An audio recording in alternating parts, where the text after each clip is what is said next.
Bienvenue dans ce troisième épisode consacré aux psychopathes, sociopathes et narcissiques. On le rappelle, on les appelle ici les vampires parce que ça va plus vite. Si certains rencontrent le chemin des vampires quand ils sont déjà bien installés dans la vie, certains parmi nous naissent à leur côté. Et là, c'est la merde. Le love bombing dont on a parlé dans la précédente vidéo, pas besoin. En effet, vous êtes dès votre naissance plongé dans un monde de faux, dans un monde de mensonges, dans un monde de manipulation, dans un monde de doute. Vous n'avez pas encore de personnalité, que déjà, on vous dit que vous ne valez rien, que vous gâchez la vie de tout le monde, que vous êtes moche, que vous coûtez trop cher, que vous n'auriez jamais dû naître, que vous ne servez à rien, que vous ne servez qu'à apporter une valeur négative au monde. Grosso modo, vous n'avez pas de personnalité, mais on vous en crée une. On vous crée une personnalité vouée à vous détruire. On vous crée pour que vous vous tuiez. On vous crée pour que vous vous détruisiez.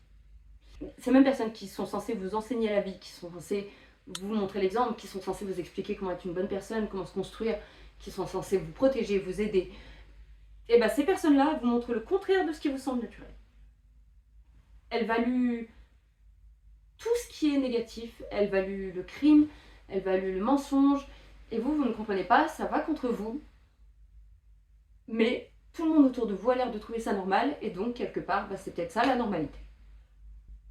Le problème, quand vous venez d'une famille narcissique, psychopathe, sociopathe, etc., c'est qu'ils n'ont pas besoin d'apprendre vos points faibles, c'est eux qui vous les enseignent de force. De la même façon qu'un bébé apprend à marcher à force de répétition, vous apprenez que vous êtes une moins que rien, que vous êtes une grosse merde, que vous êtes un détritus, de nouveau à force de répétition. Parce que c'est comme ça, et parce que pour vous c'est votre normalité, vous ne vous questionnez pas, vous ne connaissez que ça. C'est le même principe qu'un culte. C'est un culte au final.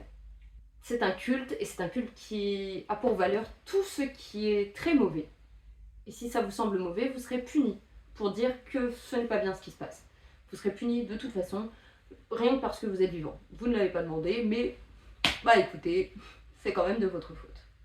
Parce que dans une famille narcissique, psychopathe, sociopathe, le vampire, il a déjà le contrôle absolu sur vous. Il l'a depuis le début, c'est comme ça, c'est la loi.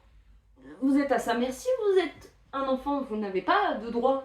Qui va vous défendre? La personne qui doit vous défendre est la personne qui vous maltraite, qui vous détruit de l'intérieur et de l'extérieur. Et si vous parlez, mais de toute façon, tout le monde dira que vous êtes un menteur. Manipulation, vous n'êtes pas le seul à être manipulé, je veux dire, toutes les personnes autour sont manipulées, les gens ont peur aussi, mais on y reviendra.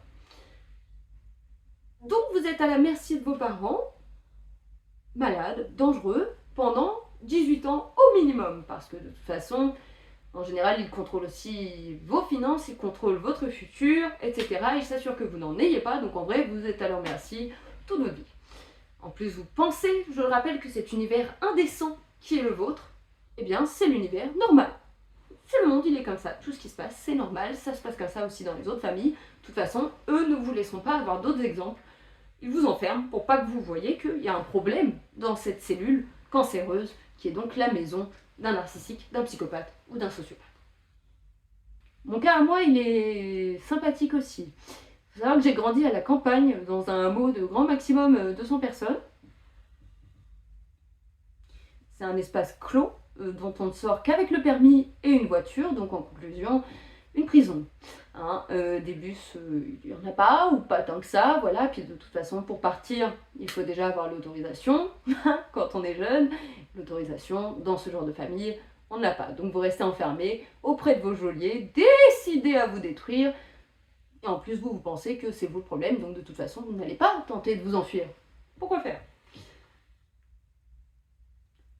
Dans ma famille d'origine, la narcissique, c'est ma génitrice. Mais j'ai beaucoup de chance dans la vie et mon père est un sociopathe. Évidemment, autour de ce vase fermé de stupidité profonde et de manipulation constante, on trouve une famille qui ne vaut pas mieux parce que, comme on l'a dit, les gens ont peur de briser le statu quo, d'énerver ces gens extrêmement explosifs, extrêmement dangereux, extrêmement manipulateurs, et donc de devenir leur cible à eux. Donc tout le monde ferme sa gueule, et tout le monde les couvre, alors même qu'eux commettent des crimes absolument impensables, mais que je vais quand même vous décrire juste après, et vous prouver aussi, parce que de toute façon, je n'ai plus rien à faire. Vous vous rappelez, dans la deuxième vidéo, je vous ai parlé de G, mon ami, narcissique, psychopathe ou sociopathe, on ne sait pas trop. Ce gars un peu problématique, là, qui tapait sa copine, etc., manipulait, mentait, bref.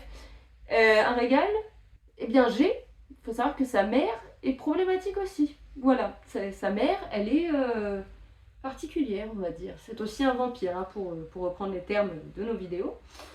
Parce qu'effectivement, les vampires, souvent, ils naissent pas comme ça. À part donc les psychopathes, comme on l'a dit, c'est inné.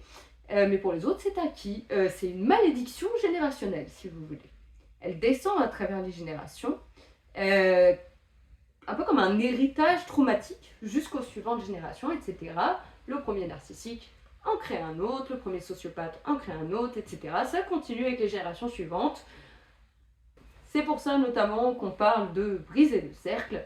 On parle de briser un putain de cercle vicieux, on parle en fait de briser tout simplement plusieurs cercles, on parle de détruire ces cellules dans l'œuf avant qu'elles ne continuent de pourrir l'atmosphère, de détruire des vies, de détruire des gens. Vous l'aurez donc compris, le vampirisme n'est pas apparu de nulle part chez ma mère. Elle le tient de sa propre mère, qui est un phénomène aussi, et qui a laissé tout un tas d'horreurs se produire dans l'enfance de ma mère, la transformant donc à son tour en agresseuse pour ne bouffer ou être bouffée, quoi, au final. Donc elle-même est devenue carnivore, si vous voulez reprendre une métaphore.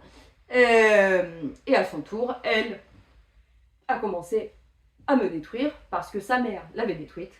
Et moi, je refuse de reproduire les schémas qui sont tombés avant moi. Donc c'est pas de chance parce que du coup, ça fait de moi une donneuse universelle. Mais dans le cas d'une famille sous le prisme d'un ou plusieurs vampires, psychopathes, sociopathes, narcissiques, une fois de plus, tout le monde ne peut pas être donneur universel. C'est pas possible. Tout le monde, A, n'a pas les capacités de survivre, et B, surtout, tout le monde n'a pas nécessairement la force nécessaire pour être victime de ces gens-là. Bon alors excusez-moi parce que de base j'avais prévu de faire une très longue vidéo de 40 minutes et après je me suis dit ce serait peut-être un peu long. Donc j'ai décidé de la couper en plusieurs segments, ce qui fait que je n'ai pas de fin pour celle-ci.